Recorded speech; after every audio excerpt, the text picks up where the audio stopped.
For instance, in rock climbing, when I wanted to climb a harder grade than I had before, I believed it was possible, but I knew that inside of me, it was, but almost by going after that goal, like so by trying to like live a bigger life, you could say, which is exactly what you're doing. You're trying to create this fabulous life for yourself and your family. What happens is that we come up against essentially the challenges that are inside of us. So it's like by taking on a bigger game, it's built in that we're going to have to confront what's in the way inside of us from achieving that. Welcome to the Hassle-Free RE Podcast, a real estate podcast where we bring you stories, education, and tips for investors and real estate enthusiasts. If you're interested in investing in real estate or just want to keep a pulse on what's happening in the market, then this podcast is for you. Thanks so much for listening and tuning in. If you enjoy our show, please make sure to subscribe and give us a 5-star review. We'd greatly appreciate it.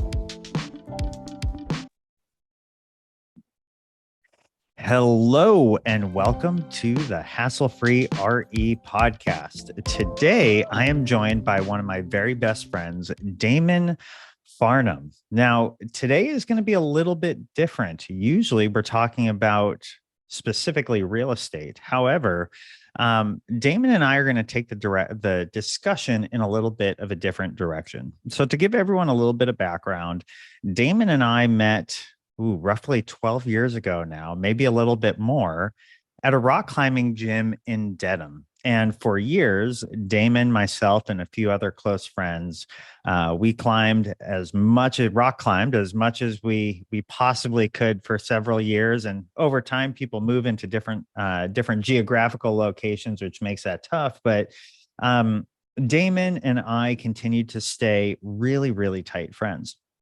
Now, the reason I'm having Damon on the call today or on the show is it came to, well, I should say, as everyone knows, I'm in real estate. I'm in real estate full time. I've been in real estate full time now for a little bit over a year. I've been an investor since 2019. And in this space of being an entrepreneur, being in real estate, doing things that 99% of the population is not doing in terms of creating a living for yourself, you're faced with a lot of challenges, a lot of conflict. There's a ton of learning about yourself, about your business, about the clients that you engage with. And it can create a really, really stressful environment. And if you don't have the right tools to overcome that stress or approach those challenges in a healthy manner, then this space of entrepreneurship can be a really lonely path. And it can either people will rise to the occasion or they realize they really need to go back to having a job that is more structured because they haven't created enough structure and enough boundaries for themselves to operate and be successful. So for me personally, I, about 6 months ago in the fall, realized that I was really, really struggling. I was finding that this space of real estate and entrepreneurship was riddled with conflict, and I was having a lot of trouble overcoming this conflict.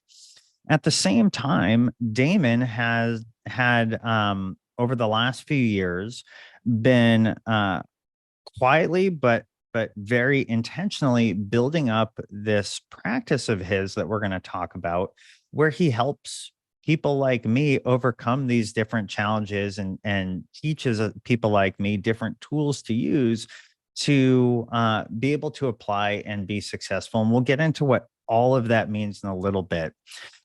So without further ado, I'm going to bring on our guest in just a moment. He's going to bring us back 25 years to late 90s, early 2000s. And we're going to learn about his journey and how a lot of the things he has done has helped him in business over the years. And we'll finish this episode up with his contact information because I think a lot of our listeners might benefit from having the same sort of support that I have gotten from him as well. So with that, Damon, Welcome to the show. Why don't you introduce yourself? Thanks, Dave. It's phenomenal to be here, and it's honestly mostly just to be here. Great to be here with you because every time you and I get together, it's always a great chat, no matter what we're doing. So thanks for having me. No problem. I know even when it's supposed to be a 5 minute discussion, I usually try and pull a couple extra minutes out of you just to kind of have that calming force in my life. So Damon, why don't we start this off? Let's talk about what just like um your W2, your sort of like workday over the last 10, 15 years looks like, just real quick to set the stage. And then let's dive as far back as we can to kind of get into this space specifically that we're talking about. Sure, sounds good. Yeah, so just like you said, I've had a W-2 myself, for a long time. Basically I have really strong backgrounds in a couple of different industries. So non-medical home healthcare, and then also in the biotechnology space. In the hats that I've worn have been like partial business owner, business manager, a lot of business development. So, managing client relationships. And this is stuff I've done for a very long time. And I found myself to be reasonably good at it. Whether or not I love it all the time is another conversation, but, it works for me. And then, the other part of I guess my personality that, you've gotten to know a little bit more is, I like to say that it's kind of the inner workings of things that really fascinate me. From the very early days of my business career, which was probably 25 years ago, I was motivated. I knew what I wanted. I was excited to go after it. I had my reasons. And then I put myself in the space of trying to learn how to make a good living. And then what I found was that, right away I started coming up against sort of challenges inside of myself. I knew I was doing all the outward things correctly, talking to the right people, getting the right meetings, doing all the tactics. But my attention got very curious about kind of what was inside of me that was keeping me from getting the outward results that I wanted and that I knew were possible. This is just the way that I was built for me to look inside. I also was simultaneously going through a lot of different trainings in transformational coaching, transpersonal psychology, spirituality, kind of all of these things. And so I started using them on myself, basically. And I started asking myself the basic questions of, what was it inside of me? And then I set off to learn about that. And so, I would go into work every day. I would do what I was supposed to do. And then I would come up against, maybe 60% of me was aligned with what I wanted. 40% of me was kicking and screaming, in another direction for some reason. Some days it was 10%, some days it was 5%, whatever. But so continuously kind of looking inward and trying to understand how I could transform what was in me that kept me from being able to, kind of realize what it was that I wanted. Oddly enough, my outward actions changed very little, but my outward results started to change dramatically. And I found that the more work I did on myself, the easier kind of the outer results came. So, fast forward 25 years, it became this kind of way of being with myself and whatever it was that I was going after. Right. And it's now just kind of become a large part of how I live my life and how I help other people live their lives. So That is amazing. So let's unpack that a little bit. So maybe we go back about 20 years ago. What were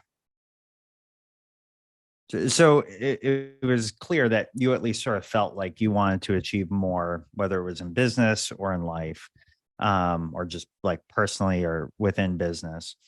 What were some of the activities or the teachings that off the bat, or the like, because I'm sure you tried and you researched and you learned different things. It's like not everything sort of sticks to the wall, Right. and then some things do, right? So what, give us an example of either some teachers or some practices that seem to really stick and resonate for you the most, and maybe how you began to apply those. Sure. So this is interesting because this can get into some pretty personal territory, and not everybody is going to look at things the way that the way that I do. I know that I kind of tune into things, if you will, in a specific way. But I saw that a lot of teachers out there were working on things like mindset, belief, trying to help people believe in themselves, kind of all that inner game work. You read a million self-help books, you can read a million books about like business success, things like visualization, all of these things. But what I ended up, as I learned to tune into my inner world, what I found was that it really came down to becoming very sensitive to what was inside of me and actually feeling like inside of me, if I was honest with myself, there were things that felt almost like I was fighting against as I was working hard towards what I wanted. So on the same token of like, knowing what my business goals were and my financial goals were, it's like I almost felt like I was fighting this strange internal battle at the same time. So Mhm. there was all of that energy inside of me that was not helping me. It was essentially trying to pull me in the opposite direction at the same time. And this is just me, being honest with myself, which is, kind of the very first step is like saying like, what is here? Right. And then you can try harder, or you can use tactics or techniques to kind of go around it. But if you just slow down and stop for a minute and you ask yourself, like, what is the truth of what's here? There were things that were contradicting me. And so, through things like, you know, therapy, emotional work, me trying to really understand some of my fears, belief systems, again, not just working harder, but actually starting to understand some of these less conscious motivators inside of me that were in the way. Right. And and then it's a process of really getting to know yourself and working with these things as opposed to just trying to put them in a closet, so that you can move on to essentially what it is that you want at the Right. end.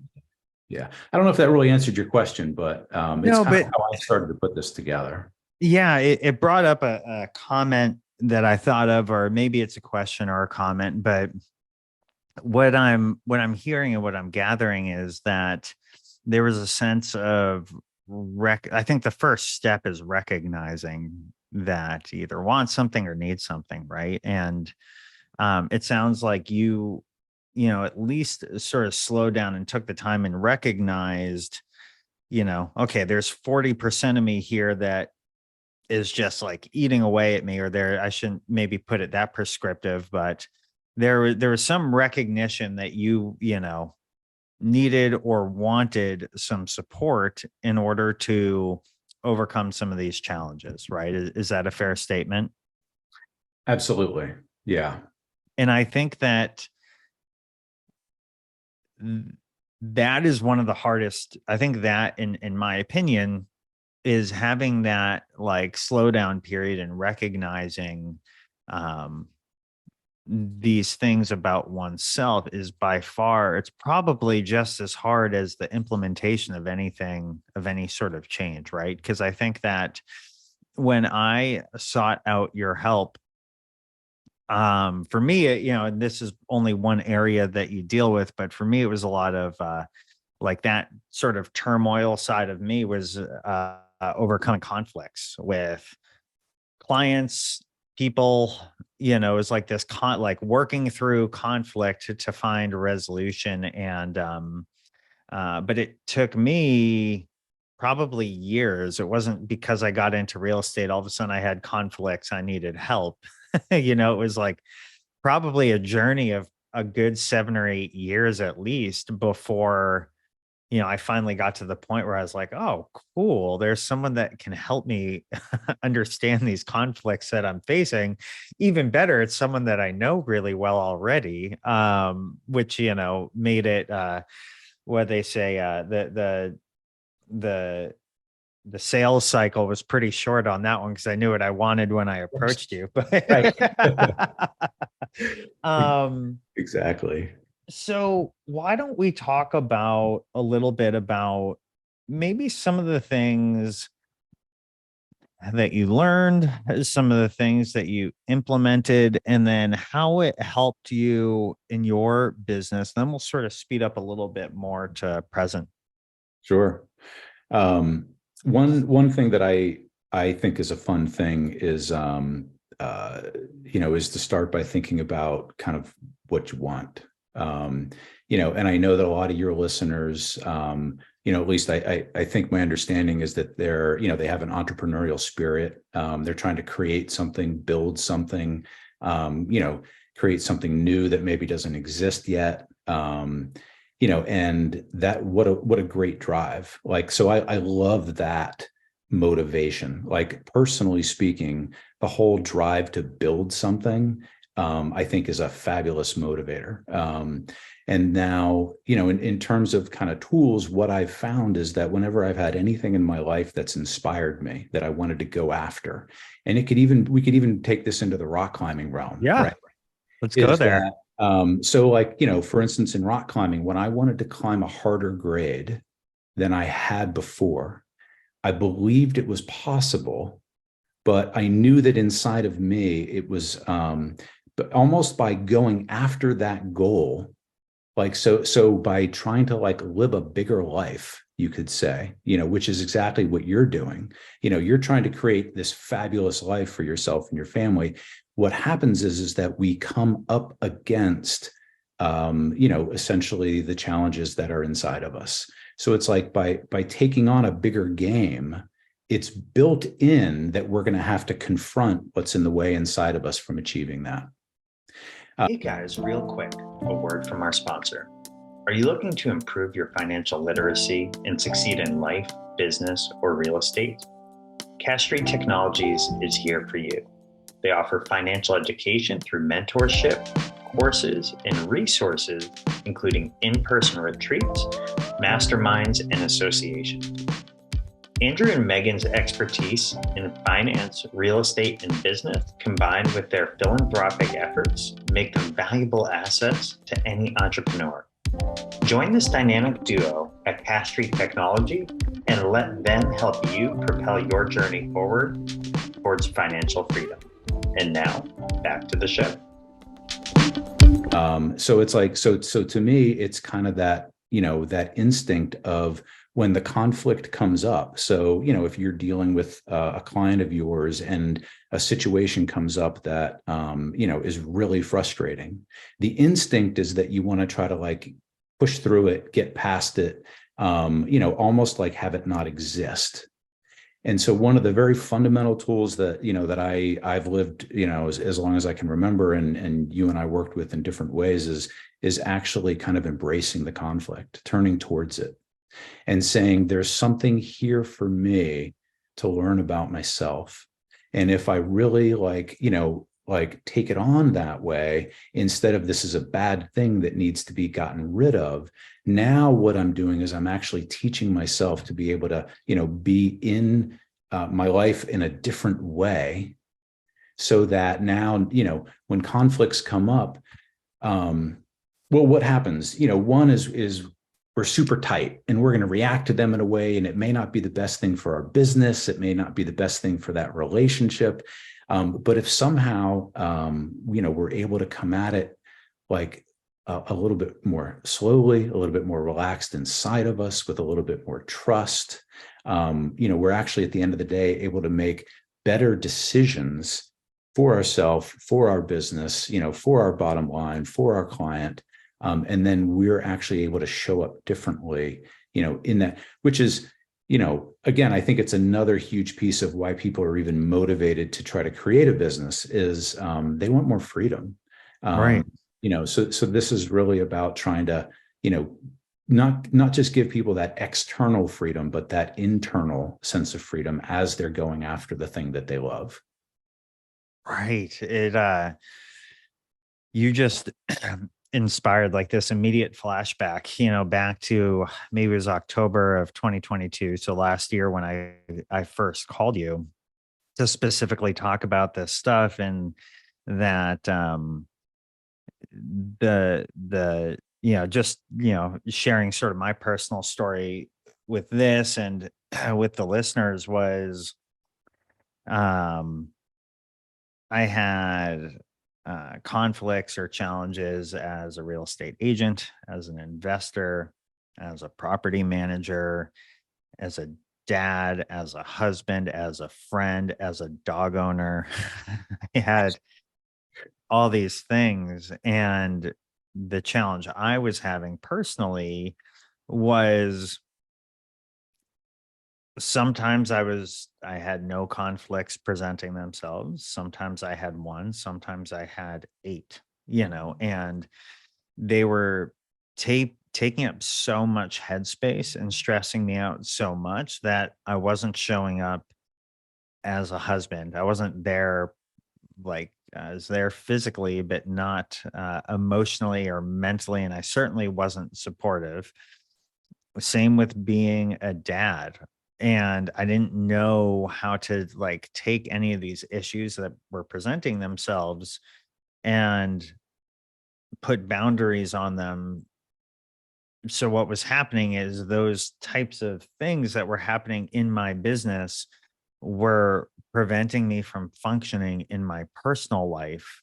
Right. And I wasn't present as a dad or a husband or a friend or a dog dad, like any of that. And I had some like really, really, really hard decisions to make. And I do think that, a lot of listeners, and I'll relate it to the real estate space, but this really goes in any industry is, your business, or in my case, different lines of business, like those are your babies at some, at some level, right? Like those are sort of your business babies, so to speak. And they can take up a ton of energy, and a bunch of clients, clients are what keep you alive, but they can also be what kills your business depending on how you approach that equation. And I just had a lot of trouble straddling that. And to top it off, a lot of my clients over the years have been, friends, family, or referrals from friends.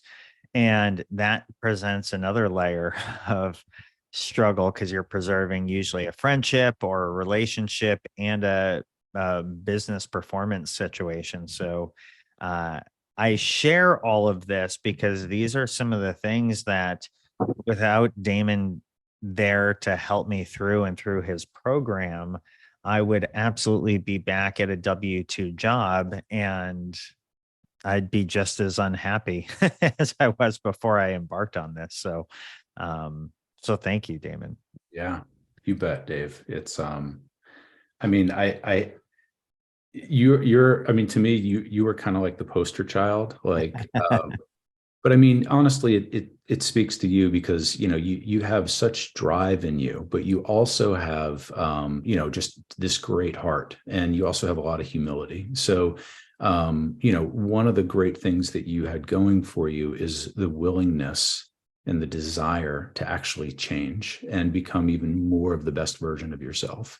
And so, to be honest, you were a very willing subject. I mean, because this is hard stuff, right? Like sometimes, really kind of coming face to face with the parts of us that have more difficulty in life, can get stuck. Whatever it might be, can be pretty hard to do. But it's funny what you speak to is true, is that we take on these bigger things like trying to build, for instance, a business for ourselves, because we on some level there's a desire for more freedom. Yeah. There's a desire for more of that, whatever it is that we're trying to create in our life. But the funny thing is that it's still you. Right. So you can build this great business, but at the end of the day, it's like you're gonna wake up and it's gonna be still you doing it. Whatever your inner experience is. If you are somebody that tends to try too hard, if you're somebody who feels like you have to do it all yourself, that nobody else can do it up to your standard, or if you're somebody who has a really hard time holding certain boundaries, so people may get away with things that they shouldn't, or you may take on more than you need to. All of these things are just going to show right up in the business, and now you're going to be managing yourself and your internal world and putting way more energy into that you really could be trying to build the thing, that you really want, that's going to get you that freedom. So, what a lot of this does is I think it frees up a lot of that extra energy that we spend trying to manage our internal states, and it frees it up so that we can be putting it into the building and the creating that we want to be doing. You know what this just hit me, but what I kind of relate that to is, a lot of mentors, rightfully so, will say this is that, when you're an entrepreneur, you're going to spend some time working in your business. You'll spend a lot of time working in your business, and you also need to dedicate time to working on your business. And in a lot of ways, this sort of work that you and I did, and there was, like, beyond some of the professional stuff, just for the listeners to give full transparency and context. Outside of some of the professional stuff, there were sort of parallel personal things that Damon and I worked through too, but the contextual challenges were the same. There were challenges and conflicts, and but I categorized this sort of my time in this program with you as working on my business and working on myself. And I don't think that, I think that, well, let me take a step back. I was fortunate that some of the most challenging business situations that I could have ever imagined facing happened in this 6 months. So I had you to work through them with. Right. That's how I'm going to frame it. Because there were, you get the gamut of things over the 6 month program that we did. And I think that I was able to walk away with so many tools for how to overcome things. What I've learned in being a business owner now, specifically, like, I'll kind of use the property management company as sort of the example here, 5-star co-host. But of course, I had to learn some technical things about managing other people's properties.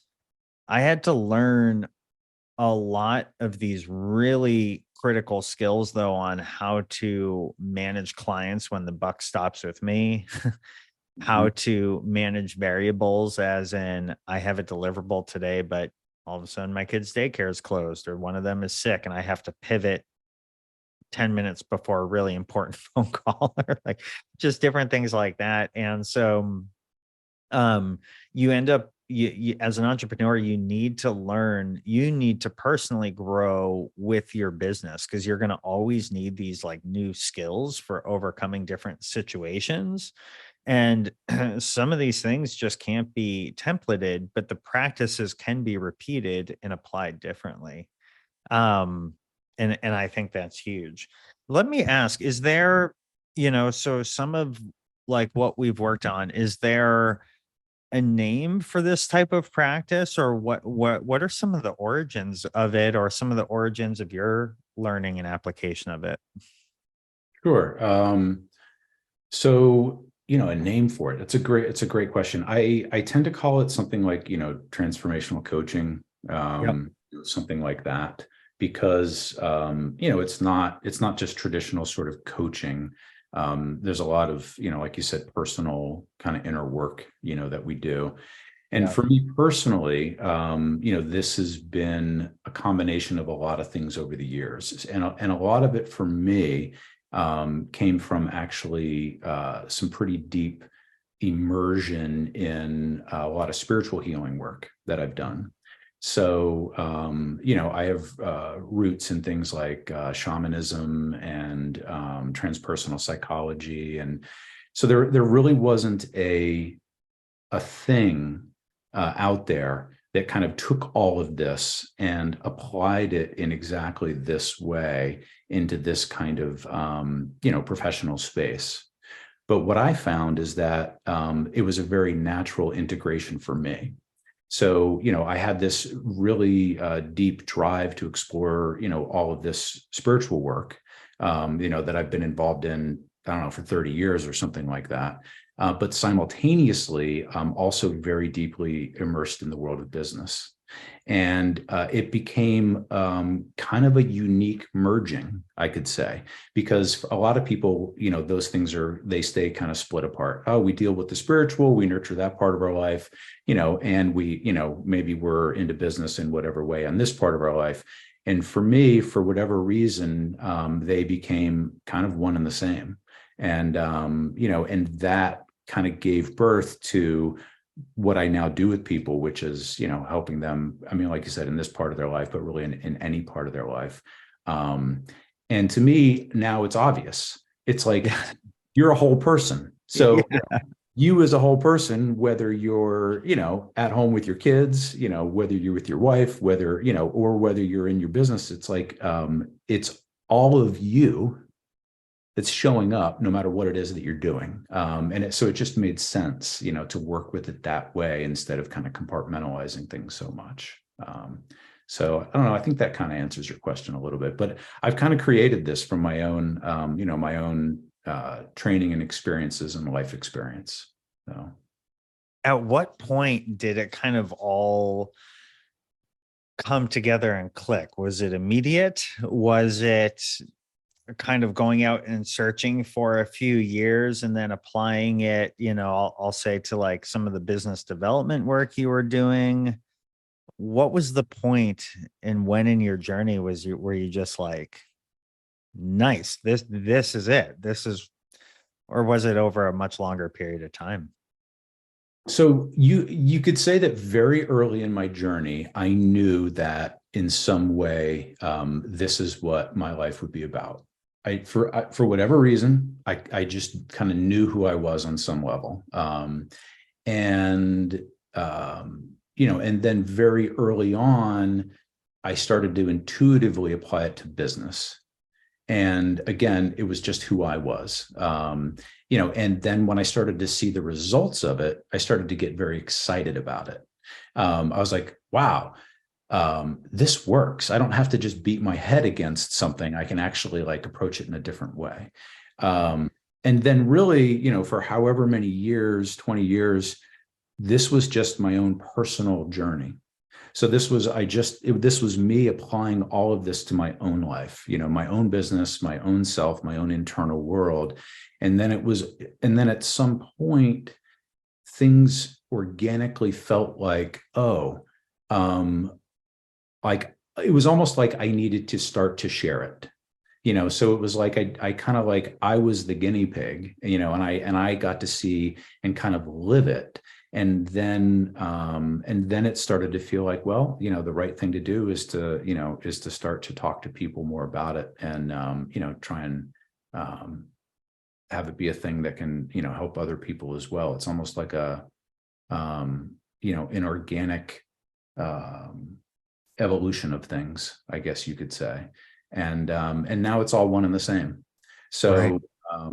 like on a daily basis, I do the same things where I'm always kind of looking at myself the same way, but then also, seeing that the more people can be in their lives and in this kind of more way of like the whole self, the more freedom and fulfilled that they'll be. So. At what point did you say, or I should say, did you feel, man, I have the ability to help other people? What was that switch from sort of it being inward, like just towards you, to, I have some tools and a skill set to help others? Because it certainly helped me. Right. What was that process like for you? And was it hard to decide to do that? It wasn't hard to decide to do it. So in the business development that I did in biotech, it was very fascinating. So one of the things that I saw over 15 years of work was that people would come in, and often people would do exactly the same things. They would do the same kind of activities and work that they were supposed to be doing. And it was almost like you couldn't really explain it, but certain people would get very different results. It was like some people the industry just did not respond to. They wouldn't get business consideration. People wouldn't call them back. People weren't interested in meeting with them, and you couldn't understand why. And that was when I started to get very curious if what I had done for myself could actually start to work for other people. Like, what is it about these people that that the industry just isn't responding to them? It's just not giving them a chance. Is it because they're doing the wrong things? No. So what is it? And it brings me back to that internal world and, and all of these sort of belief systems and that whole territory. So I started to just look around me and see what other people were struggling with. And then I started to say to myself, okay, this would be very interesting to see if some of these people would be willing, to essentially take on, their business or whatever, from this kind of perspective. So for me, it became a curiosity. And then I started to work with people that I knew, friends, other people from, some of these schools that I've been a part of. And then just the reception of it has been, pretty outstanding. So it's kind of snowballed from there. Yeah. I love that. One of I think it might have been in it was sometime after COVID had hit. And you and I were just,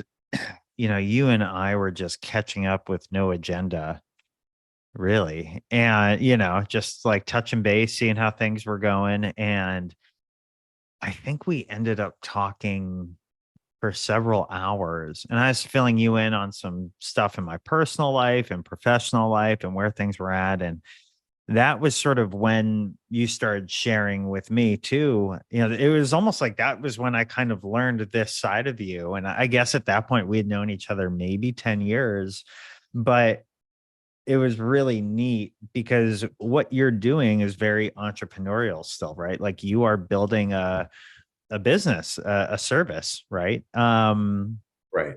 And so it's really neat because, I don't know the intensity of the challenges or struggles you face in building your business or how aggressively you're building it, but it's neat because I always know that like everything that I've learned from you or been given direction on has like at some level been tried out by you already in some way, shape, or form.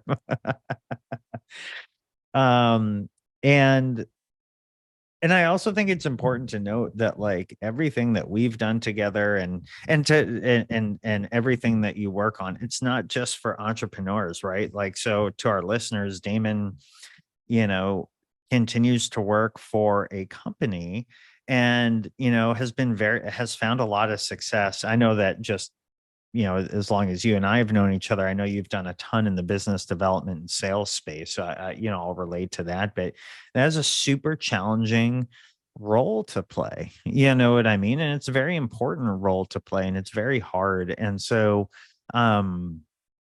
it's just neat how, I've obviously noticed how it's, this work you've done has affected you. And, what I will say is that, well, let me take a step back. Why don't I sort of paint the picture of what our time together working together looked like? It was 6 months. We met every other week for about an hour and a half. I tried to take every minute of that 90 minutes that I could. And when I approached Damon, yeah, I was really at a point of strongly considering giving up like the entrepreneurial world. I don't know if it felt like a real option yet, but I knew I couldn't continue to operate the way I was operating. I just wasn't happy. And we met every other week, and sort of the structure to it is kind of, in the beginning, it was like just getting everything out of my head onto the plate, so we could kind of dissect what was going on, what were the challenges, what were the struggles, what did I want to achieve, what did success look like in 6 months, and then we worked backwards from there. And a lot of what Damon helped me with was figuring out how to take all these really, really big problems and sort of categorize them, prioritize them, give myself time to work through them, while also giving myself time to continue to operate the business. And it was really interesting. I'd have these months where nothing big and bad happened, like everything was awesome, business is growing, and Damon would kind of remind me like, hey, something might throw you off kilt a little bit, something might pop up that's going to be big and hard, who knows, but it could. And then boom, we had something like that, and it was really interesting. We were probably about 4 months into working with each other at that time, and Kim and I had some really hard business stuff to work through, and luckily I was able to work through that stuff with Damon and learn how to really work through it. But it was super helpful for me. And I think that, again, a lot of our listeners probably have really similar. Nothing I'm doing in business is totally different than what hundreds of other people have done in their own businesses. So just want to put a call out to that. Yeah. And, I remember one of the big things, and I think this is okay to say, to talk about a little bit, but, you kind of alluded to it when you said that, to some degree, you weren't happy. So, you were obviously building something you were incredibly passionate about, and you believed in 1,000,000%, which was phenomenal.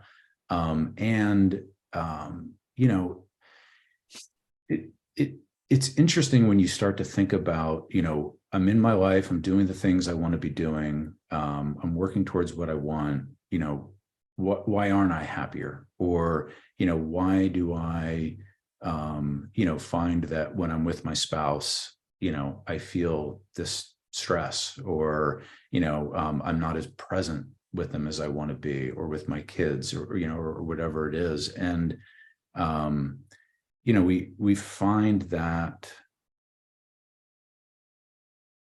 there is a stage that can be really helpful of, kind of going back and starting to understand kind of how we're built, the subtler ways that we, belief systems, the ways that we manage stress, maybe ways that we, try to manage our environment around us, and kind of all of these things that are kind of in our face all the time, but we also kind of half ignore.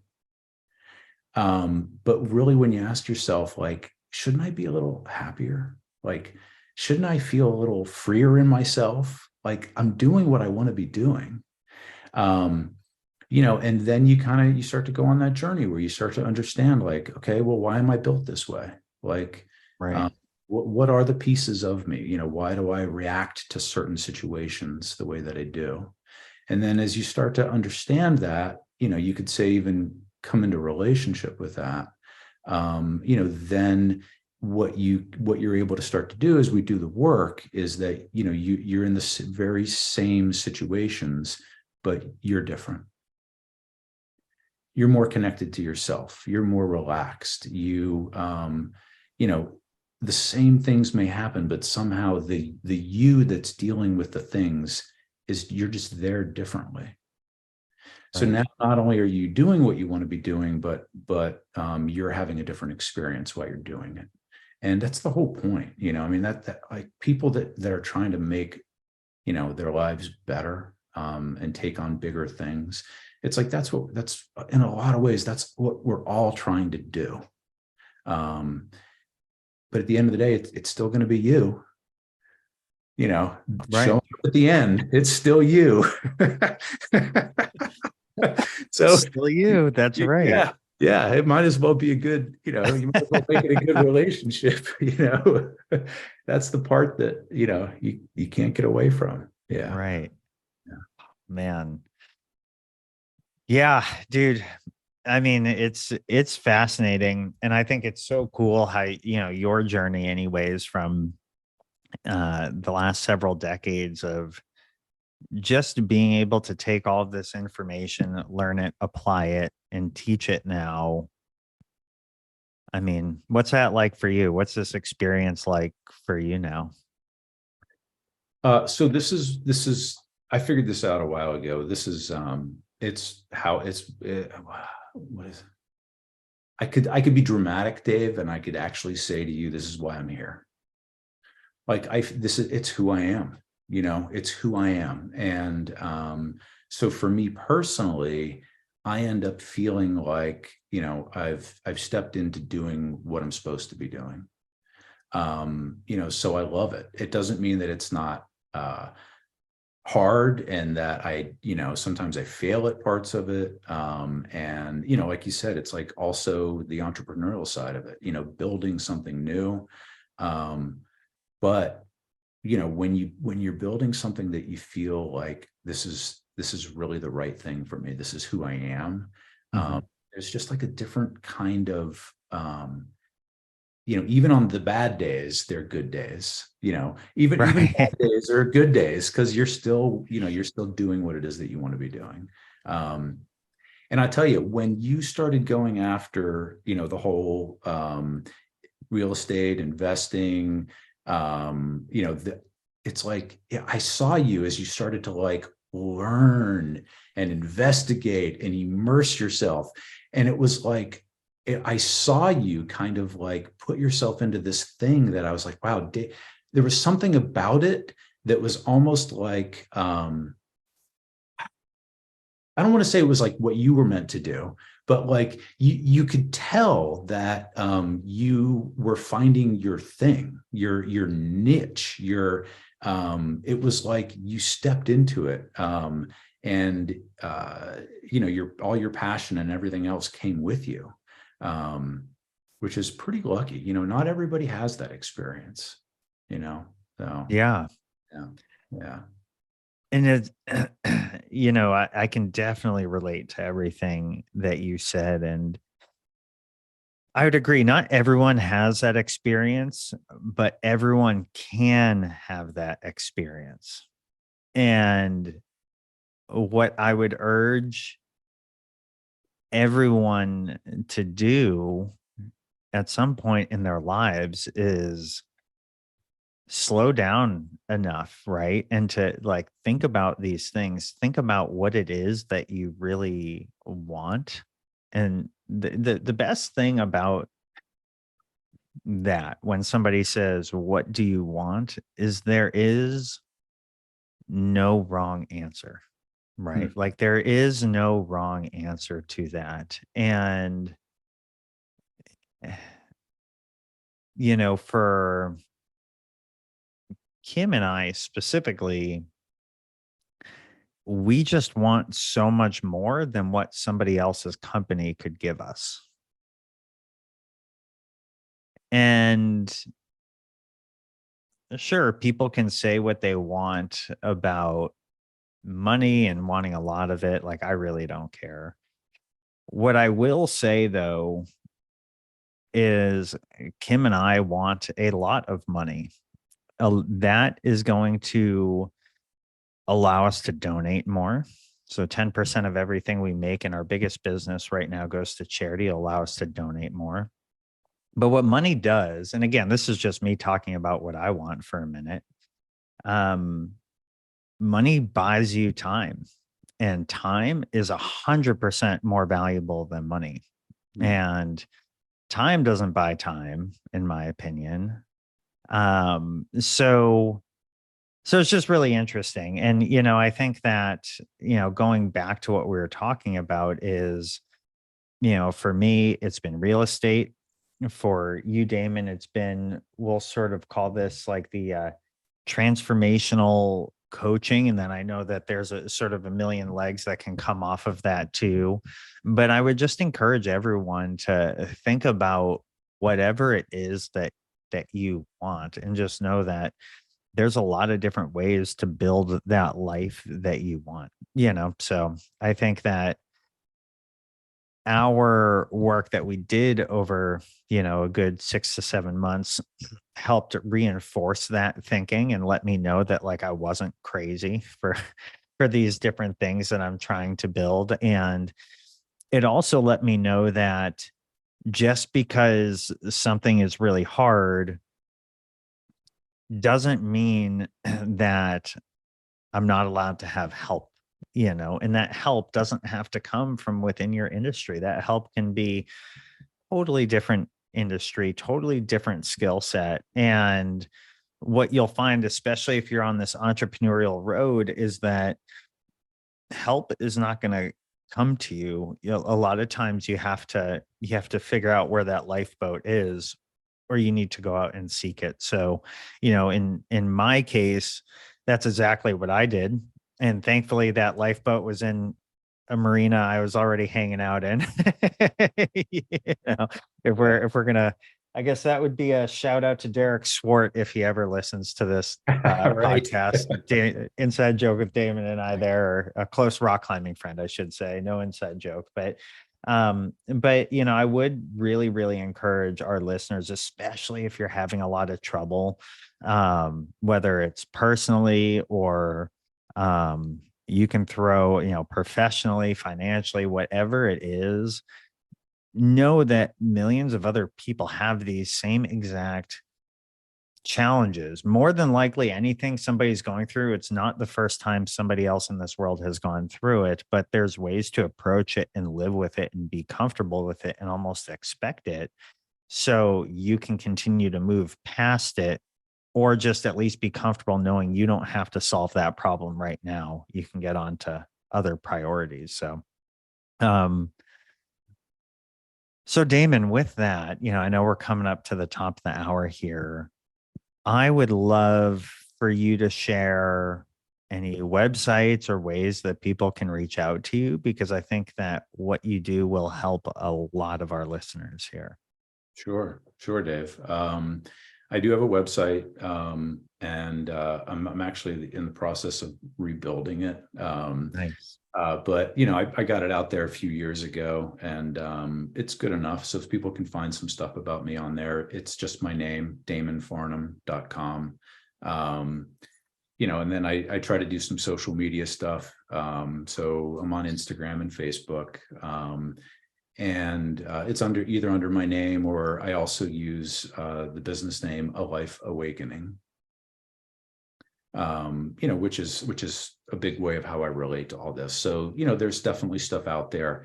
And then what I tell people is, this kind of work, it's certainly not for everybody. People definitely, they kind of get to a point in their life where they realize how things have been doesn't work for them anymore. And they're also willing to, invest in themselves, but also do the work. It's like, okay, it's time. I'm whatever it's going to take to kind of create a different experience for myself, I'm ready to do that work. So, part of it is kind of like getting to that point in your life. So what I do for people is, and you and I did this at the beginning, is, we can just sit down and have a really good, kind of meaty conversation about what you're up against, what your experience is like, what it is, like you just said, of what you're wanting. And then we can kind of talk through like, well, what might it take, to kind of like, to go on that journey and travel through this territory and make sure that it's right for somebody. Because if it's not right, then it's a struggle. You have kind of one foot in and one foot out. But when it's right, and that level of commitment, to change is kind of like up for somebody, that's the best for me. Because, when you see somebody who is really committed to themselves and making some change in their life, for me, you just automatically, you want to step right in and match that commitment and be like, okay, here we go.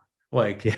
That excites me, so you get excited when you're, when somebody is, whatever, if they're investing in a property for themselves, if they're buying a home, it's like that juices you up, that gets you going. Mm-hmm. Like, to me, I get super juiced up when I see that somebody is ready to make those changes for themselves. And it's a difficult walk sometimes, but it's that kind of lasting change is what it's about for me. So yeah, always happy to have that conversation with people. Yeah. Dude, I love it. Well, this has been a more than fantastic discussion, Damon. Yeah, I'm so happy we got to have you on. You're the first non-real estate interview that we've done, but at the same time, everything you're doing, I think, it really supports anybody trying to build a business, and the business I'm in is real estate. So I super appreciate it. We'll have, for the listeners, we'll have Damon's website and links to his socials right in the show notes, both on the YouTube channel as well as the podcast episode notes. So with that, Damon, any parting words for our listeners, my friend? Any parting words? I'd say, like, go after it. Like I love kind of what you said towards the end of like, whatever it is that you're wanting in your life, let yourself believe in it. Let yourself go after it. It's going to be over in the blink of an eye. It's something I think about all the time, is like, it's going to be done. This isn't a trial run. So like, if there's something that excites you or fires you up or think that you want to try, do it, and then let yourself bump into life, let yourself trip and fall and get stumbled up and like, find places in you that are challenged. And then like, keep going and work through it. It's like, I don't think there's any better way to have a satisfying life. No. Totally agree. Yeah. Nice. Oh man, that was an awesome one to end on. So with that, awesome. I'm Dave Menapace. This is Damon Farnum, and really looking forward to hearing everyone's feedback on the episode. Thanks, Dave. This podcast is brought to you by the 5-Star Co-Host, an Airbnb management and consulting company that helps homeowners turn their properties into passive income streams through short-term rentals. Do you want to turn your vacation house into a passive income stream? Then look no further. The 5-Star Co-Host has served over 1,000 guests in several Airbnb properties and in varying markets. The STR Co-Host, or the 5-Star Co-Host, is at the vanguard of the short-term rental industry by leveraging technology and systems to maximize the guest experience while achieving high revenue for owners. Get a free home analysis by emailing the 5-Star Co-Host at gmail.com. That's the 5-Star Co-Host at gmail.com. THEFIVESTARCOHOST at gmail.com.